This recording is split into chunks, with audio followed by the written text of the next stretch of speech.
da primeira série. Vamos falar um pouquinho hoje sobre artes visuais. Na aula passada, na última aula, nós falamos um pouco sobre o teatro, falamos um pouco sobre a arte grega também, né? E essa criação tão importante dentro do mundo das artes, né?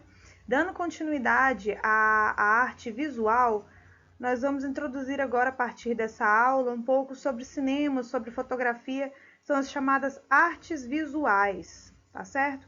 Depois de aprender um pouco aí sobre o que foi a arte na Grécia, vamos aprender agora um pouco sobre o que é o cinema, o que é a fotografia, o que são as artes visuais, tá bem? Então, prestem atenção, anotem, façam um resumo do conteúdo que foi passado para vocês e das listas, para que vocês possam tirar as dúvidas depois, tá certo? Então, vamos lá? Então, todos nós conhecemos o cinema apenas como aquela tela grande, né, onde nós assistimos vários filmes, geralmente cheio de tecnologia, né, cheio de sons e imagens de última geração. Mas nem sempre foi assim, né? O cinema ele começou há muitos e muitos e muitos anos atrás, ainda sendo preto e branco e sendo mudo, né? Quando não existia ainda toda essa tecnologia. Mais ou menos na década de 1950 é que nós passamos a conhecer o cinema mais ou menos como ele é hoje, né? Onde já se viu as cores e os sons, enfim. Mas muito antes disso, as pessoas já iam ao cinema para assistir filmes preto e branco e filmes que eram mudo. Então, nós vamos aprender aqui um pouquinho sobre o que é o cinema video arte, tá?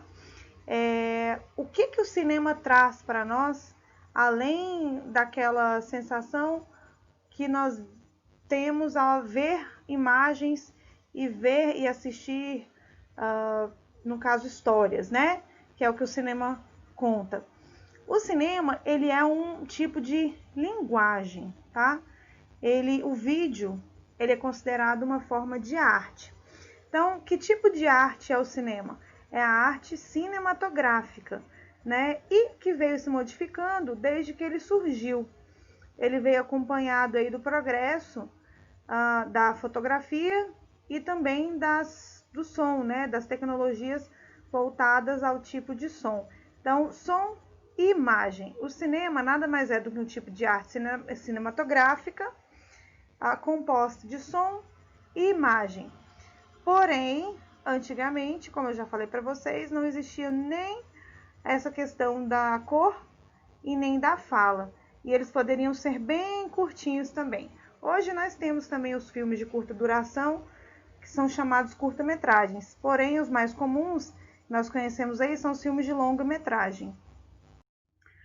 O cinema, ele é dividido aí entre cinema arte e cinema comercial. O que é o cinema comercial? É o cinema justamente voltado para gerar dinheiro, né? Gerar lucro para aquelas pessoas que fazem aqueles filmes que nós estamos acostumados a ir pagar para assistir, né? Então, esses filmes que são chamados de cinema comercial, eles têm vários recursos dentro da arte, eles trabalham, né, vários elementos distintos, que é essencial para que esse tipo de indústria funcione, que é a indústria cinematográfica, né? Então, o cinema comercial, ele busca diretamente produzir histórias e produzir filmes que sejam no interesse do público, né? Que tenham um roteiro, que tenham uma história, que é de fácil compreensão ou que tenha algum interesse dentro da sociedade, que vá chamar o público a assistir, que gere lucro, né? Então, o cinema comercial é conhecido como esse cinema, arte cinematográfica, que tem muitos recursos e códigos visuais, né, que trabalham vários tipos de história dentro do roteiro, e ele usa tecnologia como algo imprescindível, tá? Então, é o que é importante que vocês saibam o que é o cinema comercial. Ele é usado para, justamente pelo próprio nome, né, gente? Como comercial mesmo, ele é algo que é um comércio. Então, que gera lucro e que usa tecnologia como fator principal e que tem uma história e um roteiro que chama a atenção do público. Uma outra forma dentro do cinema aí é o cinema arte. É aquele cinema que é voltado mais para questões sociais, para passar uma mensagem. Geralmente são os filmes que têm curta duração, né? São os filmes que geralmente estão aí em amostras, né? Nessas engajadas em causas sociais e etc. Ele não é um filme, uma arte cinematográfica voltada apenas para agradar o público. Geralmente, o cinema arte ele é preocupado em trazer uma mensagem, né, para a sociedade, e ele tem uma linguagem diferente. Geralmente são aqueles filmes que fazem um debate a respeito de algum assunto, né? Ele foi difundido mais ou menos na década de 1960, quando muitos artistas ainda trabalhavam apenas com as imagens, com a fotografia. Então, geralmente, esse cinema arte são aqueles filmes que contam uma história mais com uma fala, não tem tanta tecnologia, efeito especial, não tem uma música. Ele é feito por um narrador e por imagens fotográficas ou pequenas histórias que contam alguma coisa com moral, digamos assim.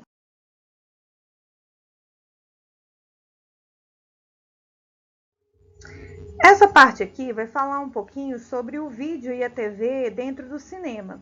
E como antigamente se usavam apenas as fotografias para se fazer a arte cinematográfica, eram fotos que eram montadas para dar a sensação de que era uma imagem, né? E depois veio as cores, enfim, as falas e a música. O vídeo e a televisão, né, a TV, dentro dessa perspectiva de arte visual, ela está associada a outras mídias e outras linguagens, ou seja, não é só a tela grande, né, da forma como a gente conhece, né? Eles pegaram as imagens dos vídeos e da TV e ampliaram. Então foi assim que surgiu o cinema como nós conhecemos hoje. A ideia era que o público tivesse uma outra perspectiva daquilo que passava na TV e de como as pessoas faziam os vídeos, né? Então, o vídeo sendo ampliado, digamos assim, e dando sequência a questões minimalistas, né, que deixou de ser tão importante o mínimo para se colocar algo grandioso, digamos assim, né, para que o público ficasse encantado ou surpreso ou coisa assim. O vídeo e a TV ampliado e no cinema tem o objetivo, tem essa visão de que o espectador, aquela pessoa que está assistindo, tenha uma outra relação com aquele tipo de obra, que ela dê mais importância àquela obra, porque já as fotografias já estavam perdendo o público e já não despertava mais tanto interesse das pessoas que estavam assistindo aqueles vídeos, aqueles filmes. Então, quando se passou a trazer para o cinema a imagem com movimento, o objetivo disso era que o espectador se interessasse mais e deixasse de lado as questões minimalistas do autor com a obra, né? Que enxergasse a obra daquela pessoa que estivesse fazendo o filme, fazendo a arte, com uma outra visão, por uma outra perspectiva maior. Então, esse era o objetivo do vídeo e da TV ao entrarem, digamos assim, no mundo do cinema.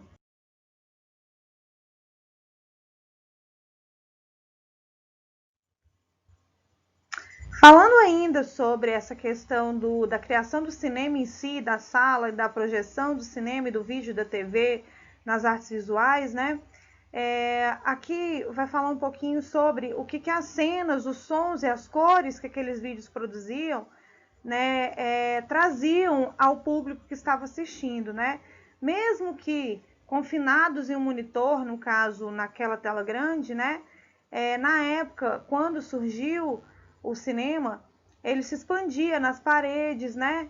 E o espectador, aquela pessoa que estava assistindo, poderia visualizar muito além daquilo que estava apenas na tela.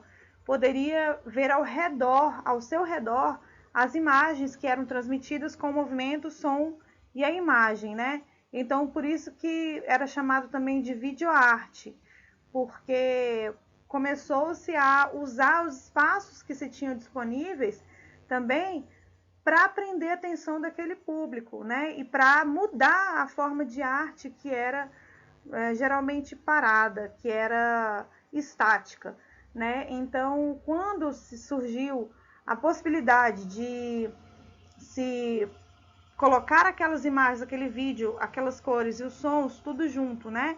De forma ampliada em uma sala escura e uma tela grande, né? A gente pode perceber que o artista traz o espectador para dentro da sua obra, né? Então, o objetivo do cinema e do cinema-arte e toda essa mudança que houve da fotografia para as artes, no caso, cinematográficas e em movimento, era trazer o espectador para o mundo do artista, envolvendo aquele espectador na sua arte, fazendo refletir e fazendo participar também da arte dele. Então, pessoal, chegamos ao fim de mais essa aula de artes. Eu vou deixar para vocês aqui agora um videozinho resumindo sobre o que é a história do cinema, como surgiu o cinema. A atividade de vocês é para que vocês façam um mapa mental com todas as informações dadas para vocês nessa aula de hoje e o vídeo e o texto, perdão, além do vídeo que eu passei para vocês. Vocês vão precisar dessas informações para responder as atividades da próxima aula, as atividades escritas. Então, não deixem de fazer um resumo ou mapa mental de tudo que você encontrou de importante nessa aula. Então, relembrando aí, nós falamos um pouquinho sobre o que é o vídeo, a videoarte, a arte visual, a cinematografia e também sobre o cinema comercial.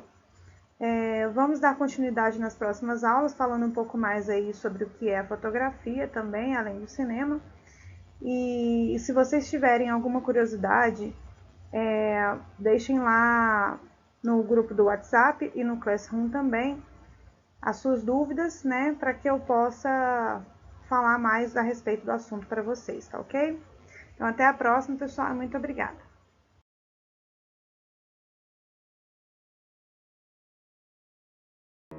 A criação de um dispositivo para captura e reprodução de imagens em movimento foi disputada por diversos inventores, incluindo o célebre Thomas Edison. Contudo, a criação do cinema é comumente atribuída aos irmãos franceses Louis e Auguste Lumière, que em 1895 conceberam o cinematógrafo. A grande vantagem dessa invenção era permitir não apenas a captação de imagens, mas também sua projeção para uma plateia, algo impossível para a invenção de Edison, pensada para que apenas uma pessoa pudesse assistir ao que acontecia, dentro de uma espécie de caixa. Inicialmente, os filmes consistiam de longas tomadas estáticas, mostrando eventos cotidianos.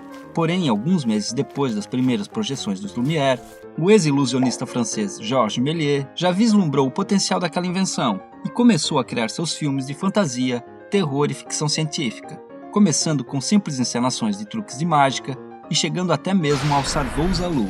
Ainda em 1898, o cineasta britânico Robert W. Poe introduziu a edição como forma de ligar duas cenas distintas, dando continuidade a uma ação. Essa técnica foi logo refinada por nomes como Edwin S. Porter, D.W. Griffith e Sergei Eisenstein, que a utilizava não apenas para conectar suas cenas, mas para incitar alguma emoção no espectador. Com a crescente popularidade das salas de cinema, a produção de filmes começa a aumentar gradativamente, levando à criação, ainda nas primeiras décadas do século XX, de estúdios que continuam em atividade até hoje. A denominação sétima arte foi dada para o cinema ainda em 1911, no Manifesto das Sete Artes, do italiano Ricciotto Canudo, que argumentava que o cinema era uma síntese das 6 artes que o precederam. Durante as primeiras décadas, o cinema era essencialmente mudo e as falas de um filme eram apenas intertítulos sobrepostos às cenas. Até que em 1927, a Warner Bros. Lançou O Cantor de Jazz, o primeiro longa-metragem com diálogos e músicas sincronizados. O sucesso e o burburinho gerados pelo filme logo forçaram os grandes estúdios a introduzir esse recurso definitivamente em suas produções, fato que serve como pano de fundo em Cantando na Chuva. Já a cor no cinema pode ser encontrada ainda na década de 1890 em filmes curtos. Porém, as técnicas da época para a inserção de cor chegavam a envolver a pintura à mão de cada quadro dos filmes, o que tornava a cor algo caro e inviável, visto que os filmes começavam a ficar cada vez mais longos. Foi apenas a partir da década de 1930 que se encontraram métodos eficientes para a captura e reprodução de filmes em cores. Os filmes em 3D tão populares nos últimos anos têm suas origens com os irmãos Lumière, ainda em 1903, embora a tecnologia dos Lumière não permitisse a projeção de um filme em 3D para uma plateia, remetendo à invenção inicial de Thomas Edison. Esse formato continuou a ser desenvolvido e pesquisado, sendo largamente utilizado durante a década de 1950, numa tentativa de atrair as pessoas de volta ao cinema, que agora tinha que concorrer com o advento da televisão. Pelo mesmo motivo, o 3D foi reintroduzido no cinema moderno, que agora concorre não apenas com o mercado de home video, mas também com canais de streaming online e com a pirataria de suas obras. A experiência de se assistir a um filme, que se tornou tão popular quando se pôde ser mostrado a uma plateia, com as facilidades da tecnologia moderna, voltou a ser individualizada, como fora com o aparato de Thomas Edison. Embora a ida ao cinema continue sendo uma atividade social, hoje em dia é possível que cada pessoa veja as grandes estrelas e suas aventuras dentro de sua pequena caixa. Contudo, o cinema está sempre em evolução, como mídia e como arte, e é por isso que sua história, tal qual em alguma de suas grandes franquias, continua.